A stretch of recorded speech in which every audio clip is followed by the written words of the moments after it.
Πατέρες και αδελφοί ευλογείτε. Οσιότατε γέροντα, θα ήθελα να σας κάνω μια ερώτηση που δεν είναι συνηθισμένη σε τέτοιες συνάξεις. Δεν είναι συνηθισμένη σε τέτοιες συνάξεις. Καλό θα είναι να είναι συνηθισμένη, γιατί άμα με ρωτήσετε για τη τιμή του μπακαλιάρου, δεν θα ξέρω τι να σας πω. Πριν από μερικές μέρες συγκλονίστηκε η κοινή γνώμη από μια μητέρα η οποία εγκατέλειψε το παιδάκι της σε επιλωτή της πολυκατοικίας. Πέρυσι, τέτοιο καιρό περίπου, λίγο περισσότερο, μια άλλη μητέρα πέταξε το παιδάκι της, 19χρονες και οι δύο, οι τρεις, πέταξε το παιδάκι της από το παράθυρο του φωταγωγού.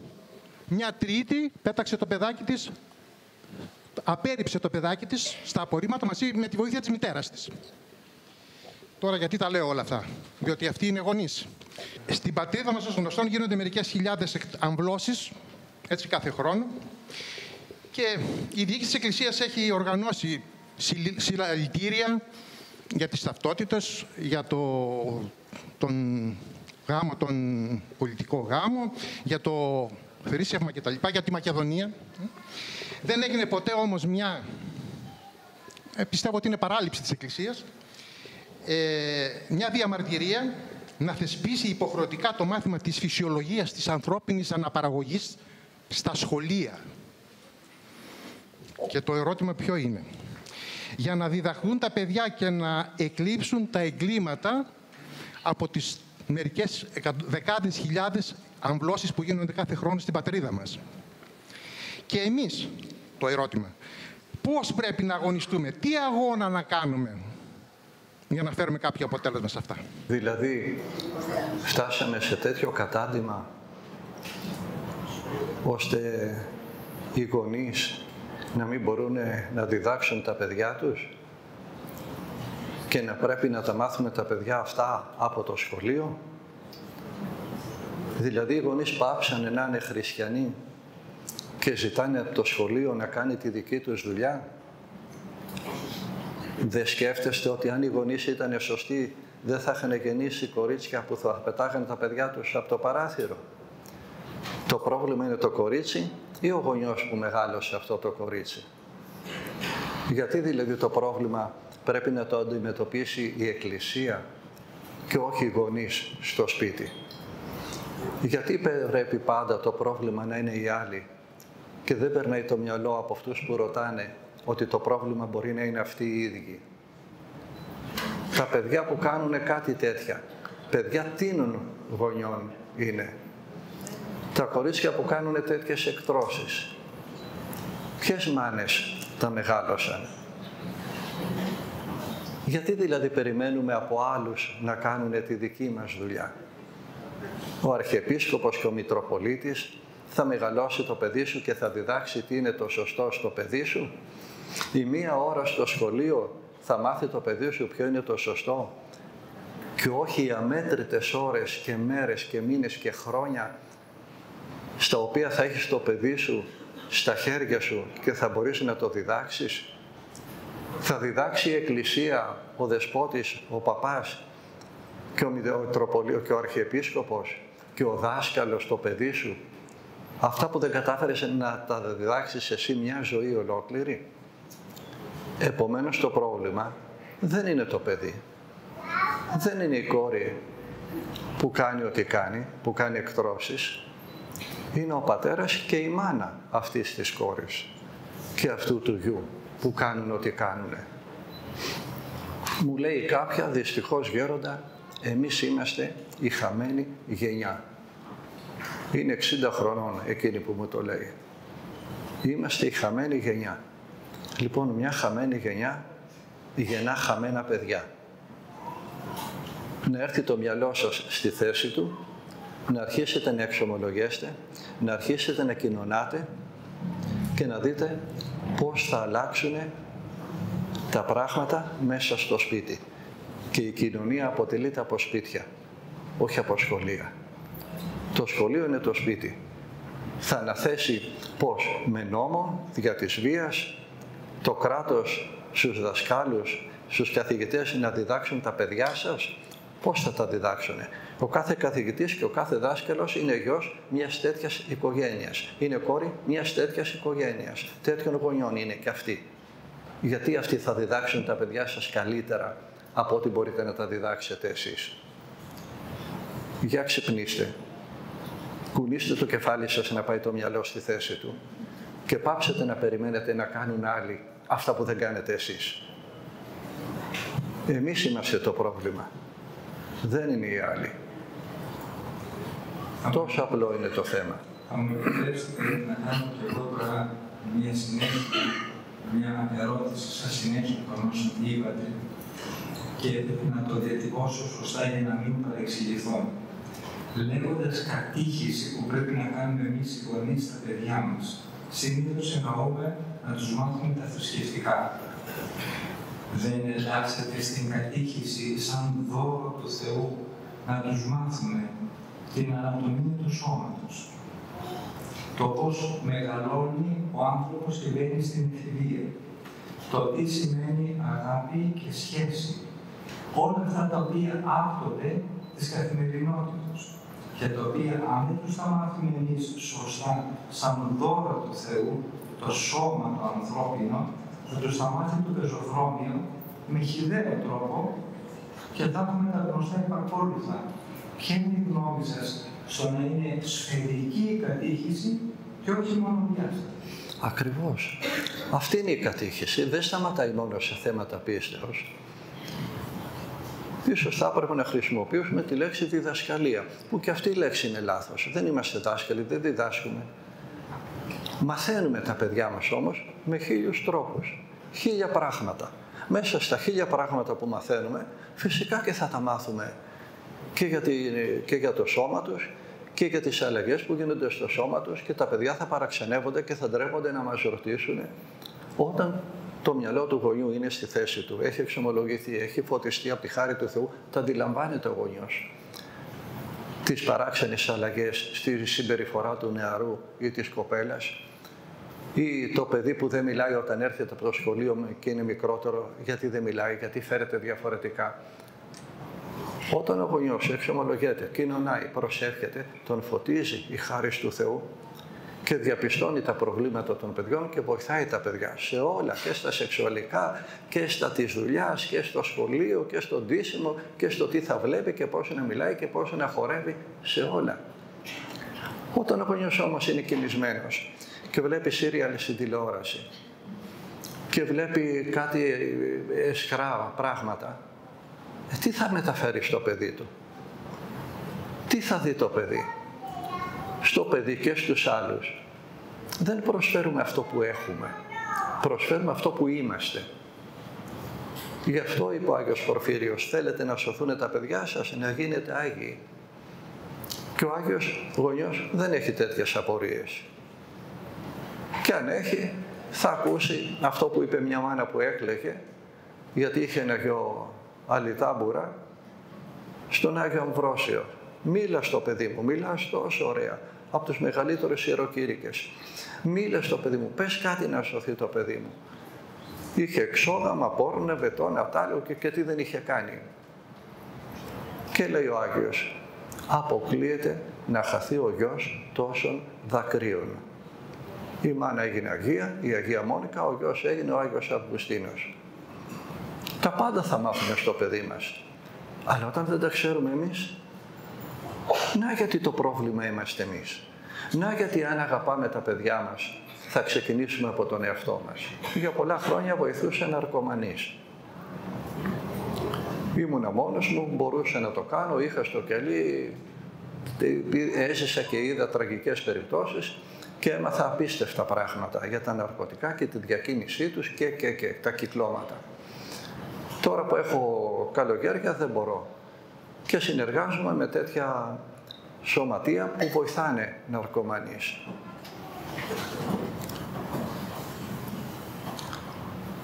Γιατί και τα παιδιά έρχεται ώρα που καταλαβαίνουν. Θα κάνουμε ό,τι μπορούμε να κάνουμε. Σας είπα επάνω για το μικρό μωράκι, παιδάκι, που είχε πάρει το στυλό και χτύπαγε τη φλέβα. Τι θα διδάξει σε αυτό το παιδί? Ήδη διδάχτηκε. Βλέπει το γονιό να τρυπάει τη φλέβα του με τη σίρικα. Να, πώς θα ψάξει μόνο του να βρει τον έμπορα ναρκωτικών, χωρίς να χρειαστεί ο έμπορος να τον ψάξει. Και ακόμα να ρωτιόμαστε γιατί η Εκκλησία, ο Μητροπολίτης, ο Παπάς δεν διδάσκει αυτό το παιδί. Τα πάντα θα διδάξει ο γονιός. Όταν ο γονιός είναι σε θέση. Όταν δεν είναι σε θέση, γι' αυτό είπα πιο μπροστά. Καλά κάνουν και υπάρχουν και αυτές οι οργανώσεις που παίρνουν τα παιδιά από τους γονείς για να σώσουν τα παιδιά από τους γονείς. Το πρόβλημα δεν είναι λοιπόν τα παιδιά. Είναι οι γονείς. Μια μέρα κάποιο από αυτά τα παιδιά μούζωνε τη μούρη του. Να, στο μπαλκόνι. Τον βλέπω από μέσα. Λέω, τι έπαθε αυτός. Βγαίνω έξω. Έβριζε τον πατέρα του, τη μάνα του που είχαν χωρίσει, γιατί το διαζύγιο είναι απίστευτη τραγωδία για το σπίτι. Απίστευτη τραγωδία. Δεν μπορούν να το καταλάβουν οι γονείς ότι το διαζύγιο σακάτεψε τα παιδιά για πάντα ώσπου να πεθάνουν. Ποτέ δεν θα γίνουν τα παιδιά όπως ήταν πριν το διαζύγιο. Και να ακούς γονείς να λένε, μου φέρετε έτσι, δεν τον αντέχω. Να ακούς τον άντρα να λέει, μου φέρετε έτσι η γυναίκα, δεν την αντέχω, δεν μπορώ να κάνω μαζί της. Και ούτε ο ένας, ούτε ο άλλος μιλάνε για τα παιδιά. Τι θα διδάξουν αυτοί οι γονείς στα παιδιά.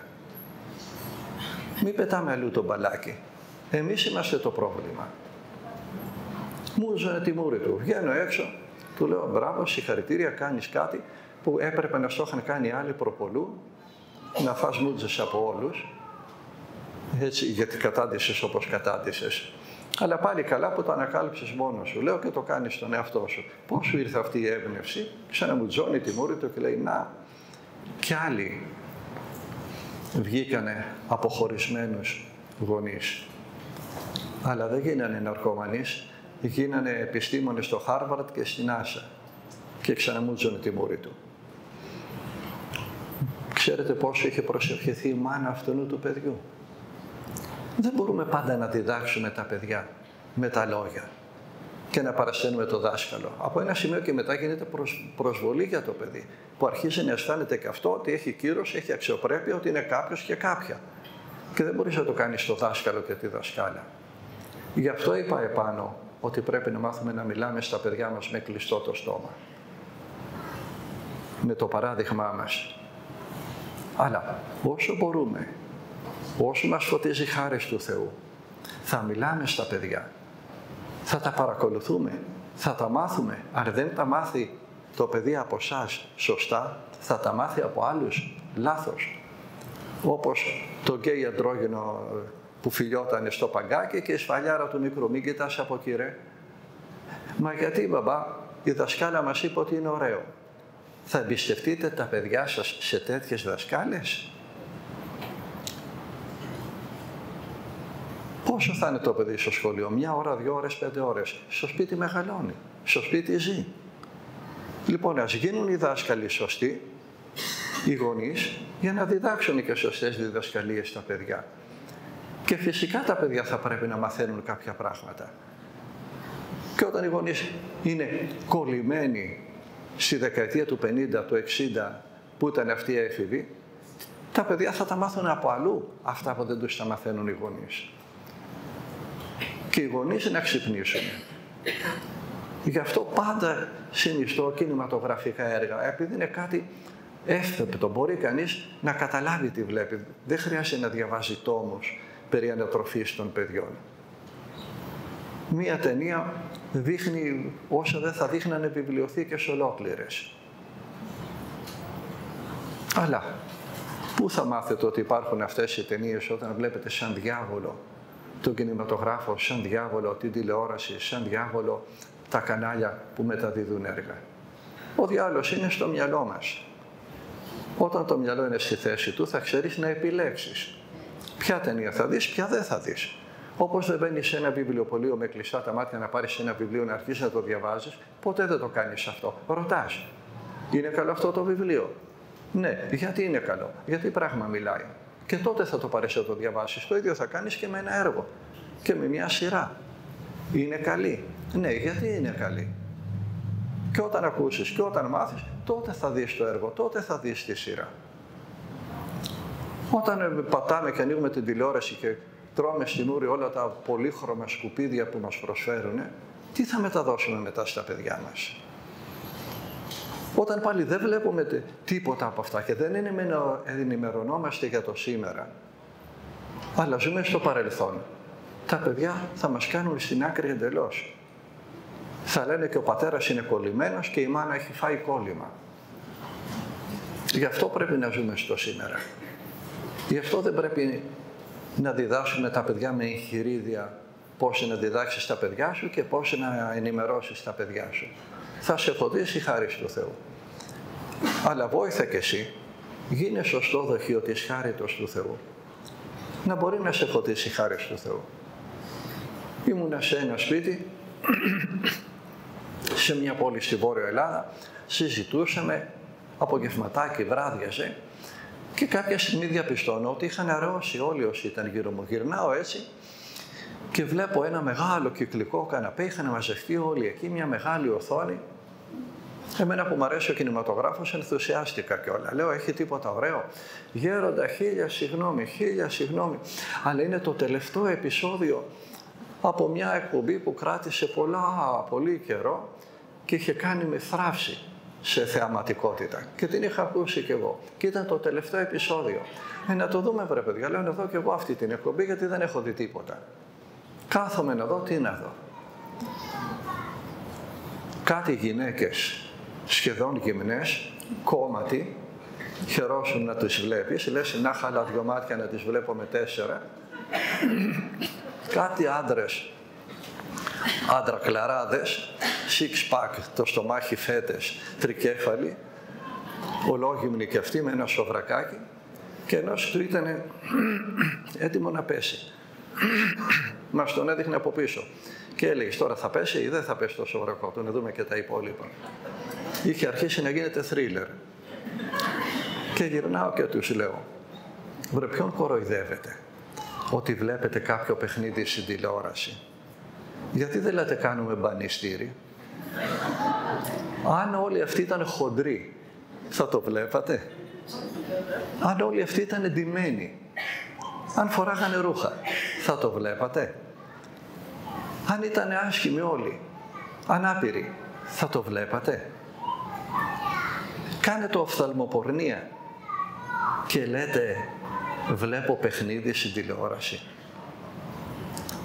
Τι θα πούνε αυτοί οι γονείς στα παιδιά, όταν οι γονείς είναι χειρότεροι από τα παιδιά? Και περιμένουν αυτοί οι γονείς που μεγαλώνουν έτσι παιδιά να βάλει στο σωστό δρόμο τα παιδιά τους το σχολείο? Κάποτε το σχολείο τα έβαζε. Αλλά αλίμονό μας αν δεν έχουμε πάρει είδηση ότι το σημερινό σχολείο δεν έχει καμία σχέση με τα σχολεία τα παλιά. Που άνοιγες το βιβλίο του δημοτικού και έβλεπες μια οικογένεια στα 2 φύλλα να κάθονται στο τραπέζι, να είναι και η γιαγιά στο τραπέζι, όχι στο γυροκομείο, να είναι 3-4 τα παιδιά, όχι 1, γιατί πώς θα τα μεγαλώσω. Να λοιπόν ότι είμαστε πάντα εμείς το πρόβλημα και όχι οι άλλοι. Αν μπορούμε να σταθείτε λίγο σε αυτό που είπατε πάνω, κρατήστε τα παιδιά σε απόσταση, κρατηθείτε σε απόσταση από τα παιδιά. Σήμερα, από ό,τι γνωρίζουμε στατιστικά, 1 εκατομμύριο Έλληνες πασχούν από μελαγχολία και δεν ξέρω πόσο ποσοστό παιδιών θέλουν να αυτοκτονήσουν. Αν μπορείτε να σταθείτε λίγο σε αυτό που μας είπατε. Ναι, τώρα αυτό δεν έχει σχέση. Θα κρατάμε απόσταση από τα παιδιά. Μιλήσαμε για έγγαμο 2 παιδιών. Δεν θα επεμβαίνουμε στις οικογένειες των παιδιών.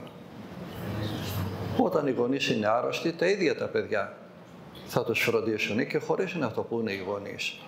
Πολλές φορές οι γονείς από αγάπη για τα παιδιά κρύβουν την ασθένεια που έχουν, κρύβουν την αρρώστια που έχουν. Και όμως το παιδί τους βοηθάει.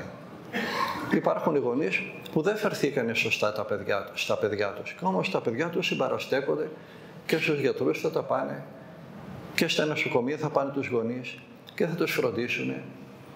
Δεν είναι τα παιδιά όπως φανταζόμαστε. Όταν ο γονιός έχει κάποιο πρόβλημα ή μελαγχολία ή κατάθλιψη ή το ένα ή το άλλο, όπως μπορεί το παιδί θα βοηθήσει τον γονιό. Αλλά αν ο γονιός, έτσι όπως είναι άρρωστος, πάει και μπει μέσα στην οικογένεια του παιδιού, θα διαλύσει την οικογένεια του παιδιού. Άλλο να πει το παιδί και τα δυο να πάρουμε το γονιό στο σπίτι. Όχι να πει ο γιος θα πάρω το γονιό στο σπίτι χωρίς να ρωτήσει τη γυναίκα του. Θα του άρεσε εκείνου να πει θα φέρω τη μάνα μου στο σπίτι. Αυτά θα γίνονται με συνεννόηση και των δυο παιδιών. Αν μπορούν, όχι για να σωθεί από μια αρρώστια γονιός, να διαλυθεί η οικογένεια, να διαλυθεί το μυστήριο του γάμου, να καταστραφούν τα πάντα και τα παιδιά που θα έχουν κάνει, για να περιποιηθεί ο γονιός, για να περιποιηθεί τον γονιό του μέσα στο σπίτι. Αυτά είναι ειδικές περιπτώσεις. Δεν υπάρχει μια απάντηση για όλους. Ο ένας γονιός μπορεί να έχει μελαγχολία, ο άλλος να έχει κατάθλιψη, ο άλλος να έχει προβλήματα. Είχα δει ένα έργο συγκλονιστικό. A woman under the influence. Δεν ξέρω πώς είναι ο τίτλος στα ελληνικά.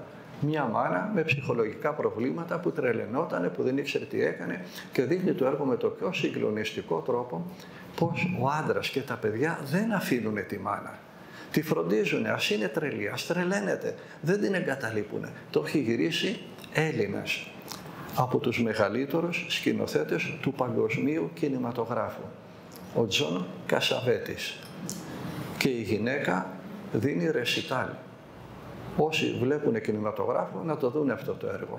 Πώς συμπαραστέκεται η οικογένεια σε μια άρρωστη μητέρα. Αυτά δεν είναι κάτι καινούργια. Τα ζει ο κόσμος χιλιάδες χρόνια. Αλλά δεν υπάρχει μια απάντηση για τα εκατομμύρια των περιπτώσεων που μπορεί να συμβούν. Αλλιώς συμβαίνει στον ένα, αλλιώς στον άλλον, αλλιώς στον άλλον. Άλλη αρρώστια έχει ο ένας γονιός, άλλη αρρώστια έχει ο άλλος. Άλλες αντοχές έχει το αντρόγυνο που έχει ξεκινήσει την καινούργια του ζωή, άλλες δυνατότητες έχουν. Αυτά καλό είναι να τα συζητήσει κάποιος με το πνευματικό του, γιατί είναι πνευματικά θέματα. Αυτά είναι. Όχι το αν θα αγοράσω αυτοκίνητο ή ποιο διαμέρισμα να νοικιάσω.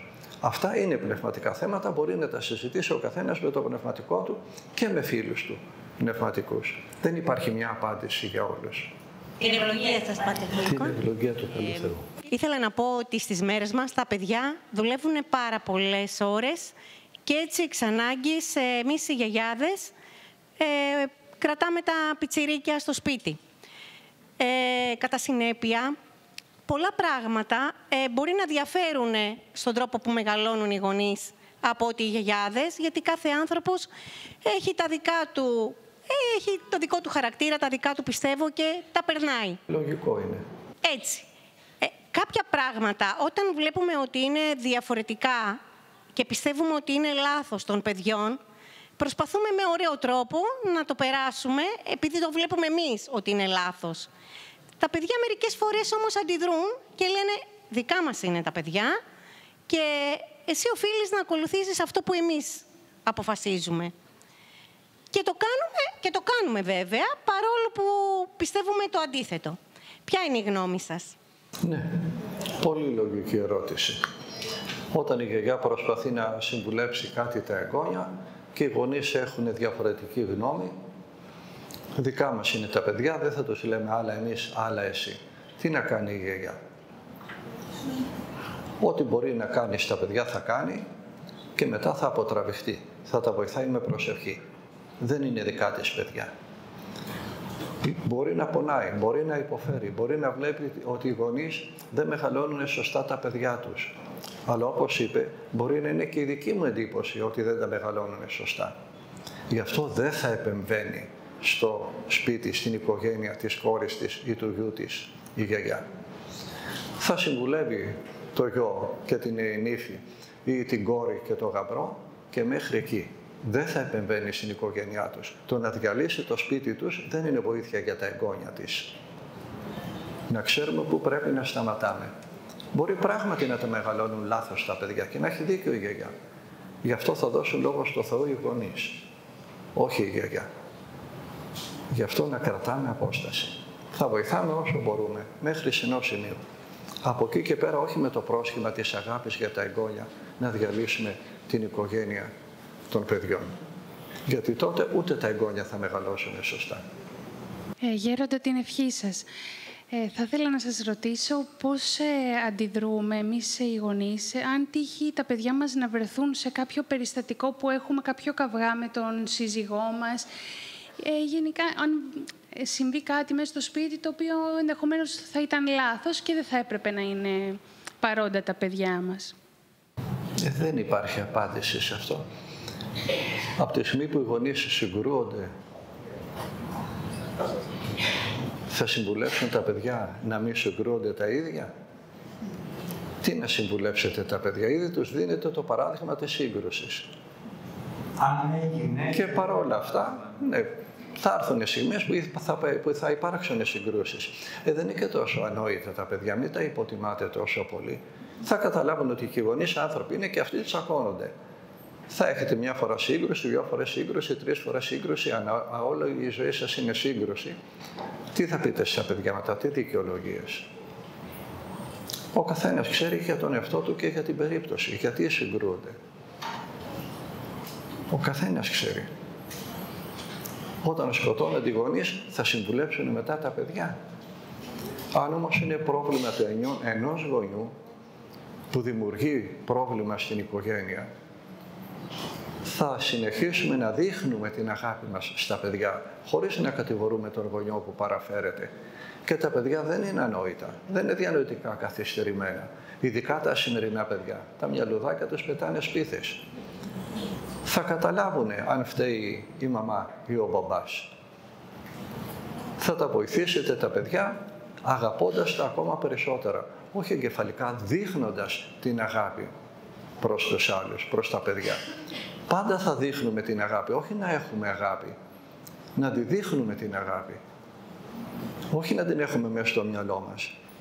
Κανείς δεν θα σας θυμάται όταν πεθάνετε για τις σκέψεις που είχατε, αλλά για τον τρόπο που ζήσατε.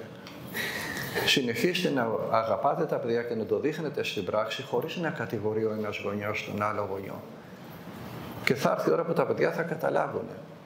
Γιατί δυστυχώς υπάρχουν και περιπτώσεις που και ο γονιός είναι άρρωστος. Μπορεί να έχει ψυχολογικά προβλήματα. Θα το καταλάβει το παιδί.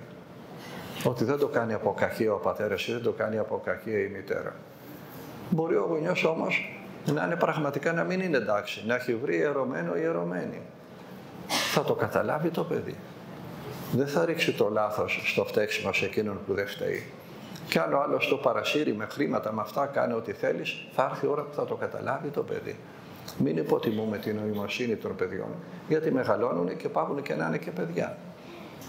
Το πρόβλημα είναι οι γονείς και όχι τα παιδιά. Να μην μεγαλώνουν τα παιδιά σε τέτοιες οικογένειες. Όταν συμβαίνουν όμως τέτοια πράγματα, τότε προσευχή, προσευχή, προσευχή. Έχουμε παιδιά τέτοιων οικογενειών που γίνανε άγιοι. Μην νομίζουμε ότι θα χαθούν τα παιδιά τους. Έχουμε ένα σωρό αγίους που μεγαλώσανε σε γονείς που ένας ήταν χριστιανός, ο άλλος ήταν ειδωλολάτρης.